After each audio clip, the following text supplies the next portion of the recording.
Welcome to Ask and Learn. We have a coaxial cable with an inner radius A of 0.8 millimeters, which is equivalent to 0.0008 meters. And similarly, the outer radius, or at least the inside of the outer cylinder, is 3 millimeters, which is 0.003 meters. And now this is basically a concentric cylindrical capacitor, and the capacitance of such a setup is 2 pi epsilon. Usually it's epsilon naught, but this time it's just epsilon because we have a dielectric material, and epsilon is just kappa times epsilon naught multiplied by L, and then divide by ln b over a. And now the capacitance is the charge over the voltage, or the potential difference. So now I can solve for the potential, which is going to be Q times ln b over a over 2 pi epsilon L. Now we have Q over L, which is lambda, the linear charge density. So this is lambda times ln b over a.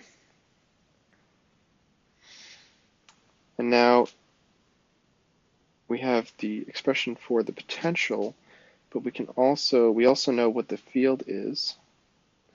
The field inside or between the two cylinders, or between the two radii of concentric cylinders, is going to be lambda over 2 pi epsilon r. And now we're looking for, we know the dielectric strength, and that's going to happen at the inner radius of A.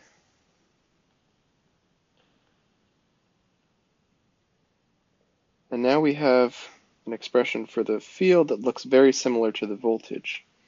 So it turns out that the voltage we can write as, so we have this bit, which is just like this bit in the field. So this is going to be the dielectric strength times A times ln b over a. So if we multiply A by this, then these cancel and we get that part of the voltage. So these are equivalent. And now we know the dielectric strength, we know the two radii A and B. And it turns out this doesn't depend on the dielectric at all. Well, at least the dielectric constant. It depends on the dielectric strength, but the epsilon cancels out, so it doesn't matter if it's epsilon or epsilon naught. So we can solve for the potential, or at least calculate it now. We know the dielectric strength is 18 times 10 to the 6 volts per meter. And the two radii we calculated at the beginning, so this is 0.0008 meters. Take the natural log of 0.003 over 0.0008. This equals 1.9 times 10 to the 4th, which is in volts, and so this is 19 kilovolts.